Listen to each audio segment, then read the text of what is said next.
What's up, world? My name is Zavian Dre, and this is my podcast, Dopenly Honest, breaking the chains of addiction. What's up, guys? Welcome to another episode of Dopenly Honest. Now, today, we are joined by a special guest who goes by the name of Mike Arington.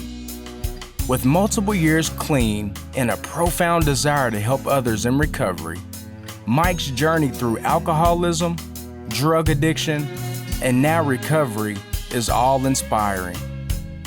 My hope is that we can all learn from his experience and expertise in recovery.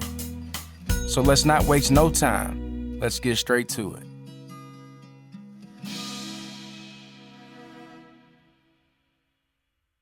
All right, y'all. Today we got the one and the only. We got my father-in-law in the building, Mike Arington. Mike, if you don't mind, to start us out, just tell the people who you are, and if you want to go back to your childhood, and then we can go from there.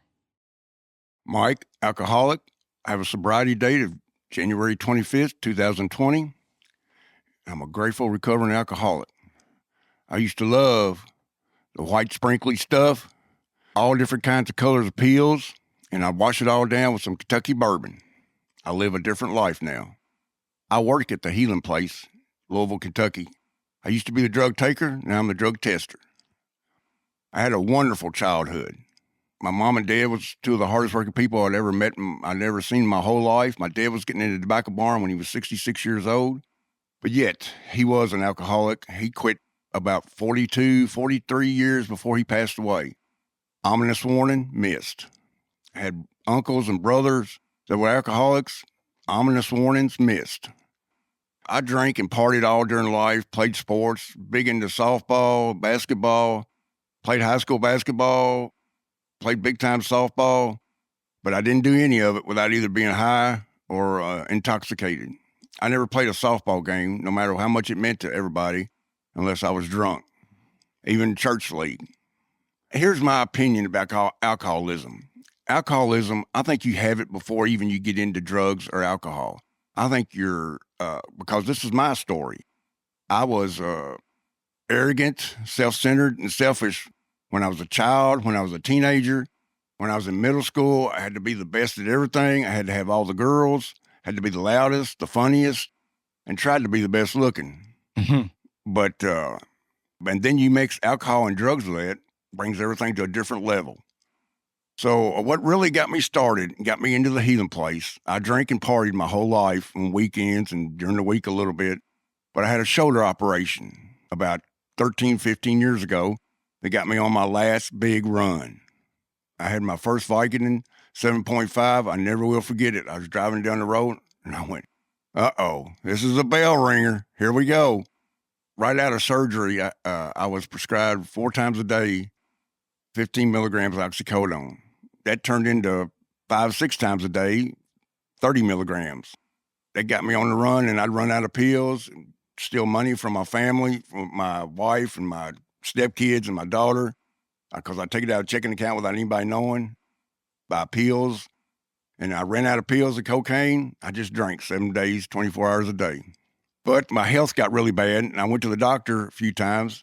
And you know, when your family tells you that you're doing too much, that you're going to die and everything, you just think you're worrying them. You don't pay no attention to it. But when a doctor that has no dog in the fight tells you that I could be dead, I more likely will be dead within 2 months if I keep doing what I'm doing. I kind of stood up a little bit, but still, as sick as I was, I went, let me think about it. He said I could get on the list for a liver, I could go get help, or I could die. And I said, and my daughter started crying, and I looked at her and my grandchild. I only had one grandchild then. And I said, I guess I'll go get treatment. But I never will forget it. I wasn't done yet. I had to be in U of L hospital 2 nights before I went in the healing place because it was a non-medical facility at the time. And they was afraid my daughter was afraid I would have a seizure. But I went in the healing place. My daughter dropped me off and I went in there. Last thing I remember, she was right beside me in the corridor. They let me in. And then I took a big whiff of detox. And I said, no. This is not for Mike Arington. I'm too bougie for this shit. Let me out of here. So I turned around and my daughter waved at me as she pulled off and said, bye, Dad. And I didn't have sense enough to know I could push the green button and walked out, or I'd have walked out and I'd probably be dead. And I know I'd be dead by now. But I stayed in the healing place, and 7 years later, here I am. So put it in the mind of people that, because a lot of people that might listen to this, they may not know what it's like to be addicted to drugs and alcohol. So they might be looking on the outside in. Let the people know what it's like to have been drinking and, when you went into detox, what were those withdrawals like? Or did you have any withdrawals from the alcohol? Absolutely, I had withdrawals. It was complete hell. I wouldn't wish it on anybody or anything. It was awful. And I thought every day I'd wake up and I'd call my daughter or my ex-wife to come get me and get me out of this place. It's awful down here. And I did that for about 3 weeks. Finally, I got in the program and I started getting in with the guys and getting into it a little bit. And I said, well, hell, I'm just going to show them I could do this. Yeah. But yeah, the detox was awful. What is the healing place like? What's the detox part of the program? Like, explain that.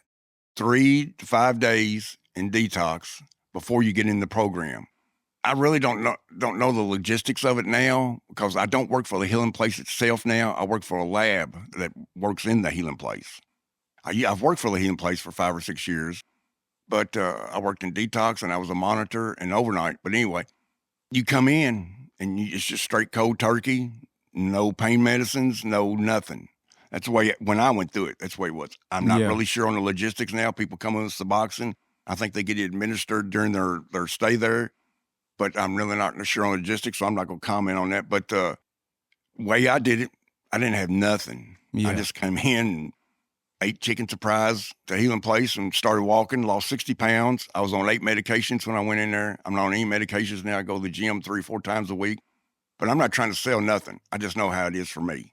Man, there's something you said about those first 3 weeks of rehab, and that really stuck out to me because I remember all the times I've been to treatment, that first week is really the hardest week because you go from all the things you were doing out on the street, whether it's drugs or alcohol or both, in my case and in your case. And so those first couple of weeks, man, like I can remember the last treatment that I went to, I would call Kelsey. I'd be like, man, can y'all please come and get me. I'm not trying to do this shit, man. Right there with you. But once you keep going, and I'm speaking on this because there might be somebody that may be to that point that they're ready to go to rehab. Those first couple of weeks are going to be tough.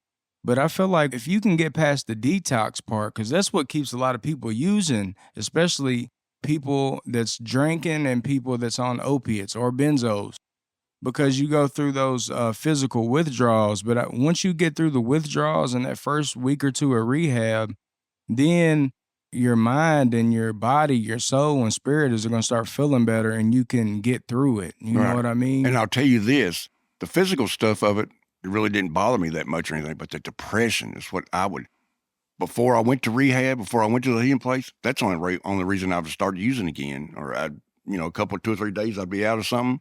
But I'd find a way to get some money somewhere because I was so depressed and everything. But you get down here and you get in this big book and you start thinking, and you start seeing the people that work there that's been through recovery and everything and see what it does for you. Yeah, and you actually seeing it. You actually seeing people that it's working for. Because like for me, before I went to rehab and got into the meetings, I'm like, man, ain't no way this shit works. Ain't no way this person got this many years clean. But once you get to be around it and you can actually... Because I'm like a visual person, so I got to see it. And once I started to see that it was actually working in people's life, then that's when I was like, I got open-minded enough to try it. And what does me so good now is see these guys, when they come in and they get their assessment and they get in the program at first, and I start dropping them and start drug testing them, see them then complaining and bitching about it and everything. Then 3 months down the road, they're right where I'm at. They're preaching it. They're telling those guys behind them about it and everything. And they come in, they go, you're one of us. You used to do this stuff. And I said, yeah, man. That's 7 years ago. I was sitting right there in detox where you're at. And they go, oh, man, it gives me some hope, dog. So just to clarify, you are actually the person that drug tests people upon intake and probably if they have any suspicion that they're using. So that's your job at the healing place? Yes, sir. Okay. It breaks my heart sometimes, and it's also very satisfying. The job itself is not glorious or anything, but to take these guys and tell my story to them a little bit, when they first come in there, they're scared, they're mad, they're scared, and to see them 2 or 3 months down the road where they're at, man, God, it's great. So what does that do for you, being able to see these people coming in off the streets and just being able to talk to them? Does that help you out in your recovery? Absolutely. My job helps me in my recovery. Yeah. Absolutely. And it might not be for everybody. I'm not going to comment on that, but it helps me. When I wake up in the morning, I've never been happier in my life to go to a job. And I'm 63 years old. I probably got about 2 more years of this, and I'm going to say bye to everything and just speak. Yeah, it's awesome. It's great. I'm so lucky. I'm so blessed for where I was now. Even for where I was now 3 years ago, 2 years ago, from where I am now, family and friends and loved ones. And I've got 4 grandchildren that I just think the world of, that I just can't believe I've got my grandson that looks like me. Yeah, he does. Yeah, he does. And man. it's just what I'm meant to do. This is it. This is I can see it, man. When you come over to the house and the kids, when they run up to you and stuff, you can see, man, like that you get to be Papa. You Absolutely. Get to come in and, or Big Daddy Pops, whichever one you want to use. Yeah, so it's like, man, just when we get to doing this shit, when we get to on this side of it, right. The blessings, man, like, you can't put it into words, really. And the thing is, life still happens. It does. You still pay bills. Shit still happens. I mean, you got to deal with stuff, but you do it differently. You can't get high behind it. No, you smack it head on instead of putting it away and just losing your mind over getting in the fog. It's just unbelievable. It's just, I can't speak enough on it and how the transition is. A lot of people may think that the only mission is to stop using. But I feel like I'm not going to say that's the easy part, No. But once you stop using, there's so much more that, you got to learn how to live life without getting high. Absolutely. And I'll say it, and I'll say it till the day I die. Change everything. People, places, things, everything. You got to change everything. You can't hang around your old drug dealers and stuff like that. And that's another thing. My drug dealer told me I was doing too much. Oh, wow. He said, thanks for the wheels, thanks for the radio, but man, Mike, you got to slow down. But anyway, yeah, it's a blessing. Sometimes I think, and that's another thing I go through. I wait for other shoe to drop. I go, man, everything's going so great. And what am I going to, I better watch out. Something's got to be coming. Right. But then I also go, and I have a trouble with sometimes, my brother gifted me a car, and I go, oh, man, I really don't deserve this. I got a brother that passed away long-term due to this disease. He had a stroke when he was 49, and I'm thinking, man, why am I deserving this? How come I'm still here, and I'm still got my good health and grandkids and the 2 good jobs and this and that, and I just run with it. I go, I'm just going to make the best of it. Make the best of it, do what I can to help people, stay humble, or at least try to stay humble. Don't get me wrong, I still have a good opinion of myself, but you got to carry yourself a certain way, especially when you get sober and you start getting stuff done. And you will. Things go right, yeah. But a lot of the arrogance is gone, and I'm not so self-centered and selfish. I help people every day, or I try to, and it's just more gratifying than any paycheck ever was. So walk us back, man, because you were saying you made it through the 3 weeks of detox. What was the next process as far as the Healing Places program? You got out of detox, and then what were some of the next steps? But one thing I never will forget is trudging to St. Cat's down Louisville. Trudge. Yep, to 2.5 miles one way to class, and taking 2 big long classes down there, getting to eat good food, and then trudging back 2.5 miles. And then going to a 3 o'clock class, going to meetings at night. And another thing that I never will forget is getting shut down for COVID, because COVID hit. Couldn't go out, couldn't go to St. Cat's, couldn't go out to meetings, couldn't go out to get cigarettes or anything. So we started doing 24-hour meetings. Before I know it, these guys know more about me than my family do. And we're bonding, and we're having a good time. I'm laughing more than I ever have in my life, sober. Best thing that ever happened. I thought it was the worst thing at the time. And God was looking out for me, because if it hadn't been getting locked down for COVID, I'd have stayed on my daughter and my wife at the time to come get me. So y'all couldn't leave? Couldn't leave. all we could do is get stuff brought into us. Like Melinda would bring me cigarettes, or Yeah. Kelsey would bring me cigarettes, or a little bit of money or something like that at the time. That was it. We couldn't leave, couldn't do nothing. Finally, after a while, when it last slacked up a little bit, we got to go out 2 hours a day of the afternoon after supper and get cigarettes or any supplies we need, anything, and get on back. I had the same roommates for 8 weeks, which almost got me thrown out of there because it was not good. Guy was selling Pop-Tarts and running card games on Friday night out of the room, and the camera was catching every bit of it. And I told him, I said, if I get kicked out here, man, I'm going to kick your ass all the way back to Chevyville, I'll tell you that. He's a good guy. I think the world of him. He's funny as he can be. But, yeah, got through that. Almost got kicked out of there for that. Steve Hanks told us to go out and sit on the bench, and he said we could carry each other's stuff down 64 back to Chevyville. They come in there at night at 3 o'clock and woke me up. I was so mad. I was thinking, I don't even care if I get kicked out. It probably would have killed me if I did. Steve Hanks said, all right, come on back in here. If I find a crumb or if I see anybody, more than 2 people coming out of that room, y'all are gone, and this and that. Next thing I know, I'm working there. Man, God works in mysterious ways, man. Absolutely. And it's eerie. And I never will forget, there's a part of the program where you drop your fifth. On the 5th step, you tell somebody that, maybe not family or your sponsor or somebody like that, some of the worst things you did. And that day I dropped my 5th. It took me an hour and 45 minutes to do it. And I went back to my room and I laid down and I slept for 3 hours. I missed supper. I slept for 3 hours because it wore me out so much, all the stuff. And you got all that shit out of you. Yep, absolutely. And I was like, oh, and I cried. Yeah. Son, I cried. Woo. So do they require you to do the steps and get a sponsor? And I know the meetings are required. Yeah. So they require you to get a sponsor. Absolutely. You got to get a sponsor. You got to have a sponsor by your 5th step. Okay. And, you go through, do the book. I mean, I wasn't a big book thumper. I went through it. I know a little bit of it and everything. But you got to take those 12 steps. You got to take them when you leave out of there. You got to take them and you got to remember them and you got to do the stuff, man. I mean, and here's another thing I want to say before I get any further along or before we wrap this up or whatever's going to happen. You young cats, man, get this shit now. Don't go through your life going through a bunch of money, your health, and relationships like me. I mean, I'm blessed and I'm glad I'm where I am now in life, but get this stuff while you're 20, 25 years old, man. Don't go through your life doing it. Yeah, man. So a lot of people, me, I wish, like what you just said, I wish that, my choices didn't leave me 10 plus years using. But like I mentioned earlier, God can take the bad and turn it into good. And I feel like now I've been through addiction. I mean, I feel like I'm going to be an addict forever. But Absolutely. the only difference is I'm a recovering addict and I'm not in active use.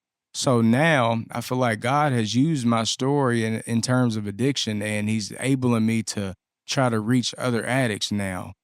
And I feel like that's what we need to do, man. We need to try to help out as much as possible. I'm not perfect, I feel like I could most definitely do more.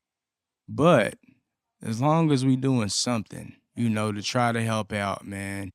So I was going to ask you, the recovery sayings and stuff like that.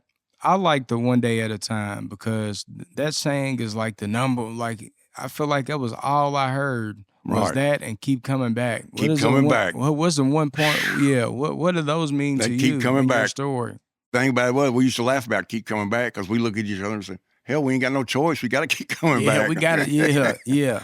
But yeah, that and the guy that's got 20 plus years of sobriety down there, they're incredible. I mean, to have jobs like they have, and to be older, and some of them are crippled and this and that, and they still come in that place and tell their stories and preach it and everything. But yeah, they keep coming back, and I mean, probably they keep coming back because I knew I had to. Every time I would think about leaving or something, I can remember that doctor. He was an Indian doctor. He said, Mike, you don't have a choice. You got 3 chances. You could die. And when he said that, I said, man. Made you think about this dude thinks I'm going to die. It's not my daughter or my brothers or anybody like it. This dude thinks I'm going to die, and he don't have a dog in this fight. So I said, well, I must be getting ready to die, so I guess I better do something different. So when he told you that, was there still an alcoholic in you? Was you still trying to figure out ways to manipulate the situation? Because I know that's probably what I would have did. In my mind, I was thinking, maybe I can just drink and not do drugs. I'd be halfway in a bottle and I'd be on that phone ordering my supplies for the next day after I got in that bourbon. But yeah, and I use laughter and humor a lot, but in no way am I ever making fun of this deadly disease whatsoever. When I speak and tell my story, I use humor a lot because of the women I've been through and stuff, and my Yeah. story and my arrogance and stuff. But in no way am I ever making fun of this disease. It's a deadly, shitty disease, and the pharmaceutical companies are getting rich on it. They are. So what you just said, I want to hit on it because, you know, a lot of people don't think it is a disease. Do you feel like it is a disease, and why? Absolutely, because you're sick. You're insane. You're practicing insanity, doing the same thing and expecting a different result every time you do it. And nothing ever fucking done good of me getting fucked up and going out and getting fucked up overnight because I was going to have to pay the price on something the next day. It may Every have felt time. good at the time. Absolutely.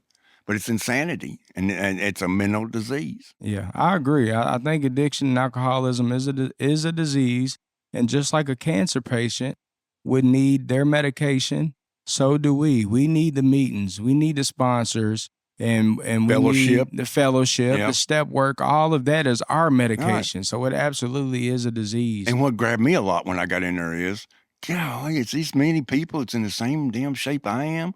Some of them my age, some of them older. And I'm thinking, wow. And did that lighten the burden a little bit? Absolutely. Yes. Big time. I was thinking, man, and we would talk and go through country guys, city Yeah. guys. I mean, it didn't matter. We was all, we were, when you go in the healing place, everybody's the same. Yeah, and that might deter people in the beginning because they think if you're a real addict and alcoholic, you think that you're particular. You think that, oh man, I must be the only one going through this shit. But when we get in and we see the other, like what you just said, we see other people that's going through the same exact shit, it lightens Right. the burden. It makes us feel more comfortable Right. about talking about the shit that we got going on. Let me step on something again real quick. Being a chameleon, especially when I was older and could manipulate anybody I needed to thinking a little bit and their mind. I would go down to Louisville, hell, just about 3 blocks behind where the healing place is, and buy my shit, whatever I was getting, be playing Jay-Z and 2 Chainz on the way down there, come back to Shelby County, play Dwight Yoakam and Elvis Presley and be in a tobacco barn somewhere snorting cocaine. You're a chameleon. I could be whatever I needed to be to get my stuff. Yeah. I mean, now I'm simple. Yeah. I just want to help people. You make might. a little change. It right. Yeah. Right. I'm the man I always wanted to be. It's going to sound cliche-ish, I know, but it's what it is. And I don't think that, you said you had mentioned earlier it took you a while to get it, but I think as long as we do get it, no matter however long it takes, I'm not going to say any names on this or air out anybody's business, but this weekend I went to a funeral and there was a guy who, it was an overdose situation.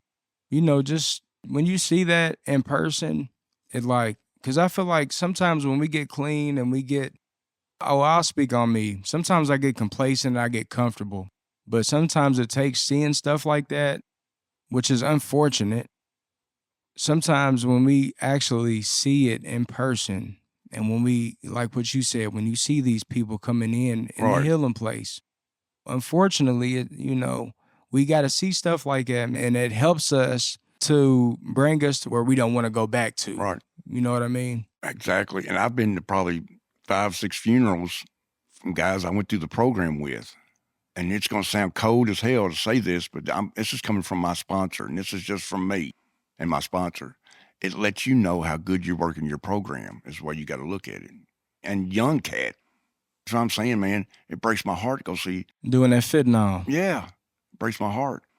When I was a monitor in detox and I was working overnight, they come running up to me one morning about 4:30, 5 o'clock. Come on, somebody, so-and-so's OD'd. I can't wake him up. This cat was 19 years old. Drug him out of his bed, got him on the floor, shot him 3 times with fentanyl, with Narcan, and he finally started to breathe. By the time the ambulance people got there, he had stopped breathing again. They got him to the hospital. He had to learn to walk and talk again, and because the oxygen had been cut off to his brain. 19 years old. I sat down. I had to take a night off then. I sat down and thought about that. Wow. So is that your first time ever seeing somebody overdose on like fentanyl and but stuff? Anybody that bad. Yeah. Because I'd shot them with Narcan before, and they jump right up and are mad because they're not high anymore. Yeah. But it's the first time I thought he was going to die. But about 3 weeks later, he come out of it and was having to learn how to walk and talk again because he got oxygen cut off to his brain. Again, it lets you know how well you're working your program. Yeah, I can remember, man, I don't know if you recall this or not, but last time I was out and I went down to Louisville and got me some stuff, and I had one of them situations where I did one and I didn't wake up for a couple of hours. It was at least an hour later. Because I remember looking at the clock, and then I remember looking at my phone, and I know Kelsey had been calling, and I think you called, and I talked to you, and you was just like, man, are you all right? And I'm like, yeah, I'm all right, man. You told me what I wanted to hear.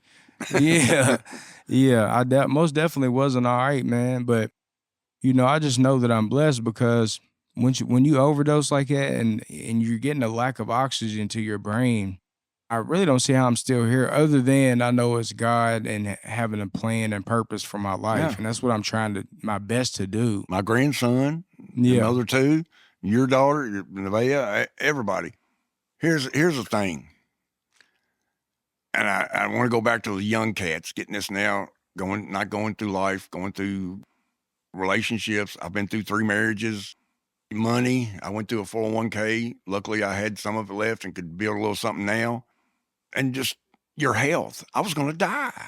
2 months, I'd been dead. I wouldn't have seen Elias. I wouldn't have seen, or the meadow. It's unbelievable. I mean, I don't want to get emotional about it or anything like that, but the more I think about it, it's a miracle. I mean, I don't have to sell nothing. You can go to the healing place. You can go wherever you want to go to get better. Get this stuff now, guys, girls. Yeah, because we have to get it now, because if you're like me, I was in addiction. I did a video on this the other day, and I was talking about how I would always tell myself, man, I'll just get clean tomorrow. I just got to do one more. I got to get well, and then I'll think about it. At the time, I'm thinking by getting high, it's going to be able to help me to think more clearly and make, which was total insanity. But I would tell myself that I would just get clean tomorrow. The reality is, in addiction and alcoholism in particular, we are definitely not promised tomorrow. So we got to get it today. Quite literally, people's dying, man. Yeah. Every day. I've seen it. I mean, going to funerals, walking up and down Market Street, walking in Portland, Louisville. I mean, it's everywhere. It's pitiful. Yeah, and then down there is like a total different world than up here. But I say that, but at the same time, the recovery scene in Louisville was real big. Absolutely, too. Every corner. Yep. Yeah. But they need it on every corner down there. Yeah. But I mean, stuff can pop up anywhere. I mean, it's here in Shelbyville, it's in Louisville, it's in Eminence, Lexington, anywhere. So would you say that there is pretty much like an overdose every week up here at the healing place? Yes, sir. Absolutely. At least. Yeah. The rehabs I've been to, people in there getting high too. Because it's like we still addicts. You know what I'm saying? Everybody's not going to get it. You still manipulate and find a way to get your stuff. But we do the best we can.